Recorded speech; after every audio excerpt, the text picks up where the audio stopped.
সংসদে নারীদের প্রাতিষ্ঠানিক প্রতিনিধিত্ব নিশ্চিত করতে রাজনৈতিক দলগুলোর প্রতি জোর তাগিদ দিয়েছে জাতীয় ঐক্যমত্য কমিশন। সকালে রাজধানীর ফরেন সার্ভিস একাডেমিতে রাজনৈতিক দলগুলোর সাথে আলোচনার শুরুতে কমিশন সহ সভাপতি আলী রিয়াজ এ আহ্বান জানান। বলেন, ফ্যাসিবাদ নির্মূলে অগ্রণী ভূমিকা রেখেছে নারীরা, আর তাই রাজনীতিতে, সংসদে, রাষ্ট্র পরিচালনায় নারীকে সম্মানজনক অবস্থায় প্রতিষ্ঠিত করতে হবে।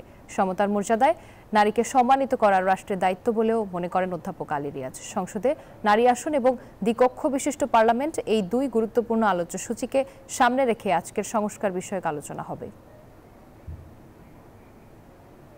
আজকে সংসদে নারীদের প্রতিনিধিত্ব বিষয়ে আলোচনা করব। রাজনীতিতে, রাষ্ট্র গঠনে, আইন প্রণয়নে প্রাতিষ্ঠানিকভাবে নারীকে মর্যাদার সঙ্গে অংশগ্রহণের পথ আমরা তৈরি করতে পারবো। সে জায়গায় আমরা এক জায়গায় আসতে পারবো, ঐক্যমত্য তৈরি করতে পারবো, সেটা আমরা আশা করি। বান্ডেল থাকলে প্রতি সেনমানিতে টাকা বাঁচবে। বিকাশ সেনমানি বান্ডেল কিনে জিতুন প্রতি লেনদেনে।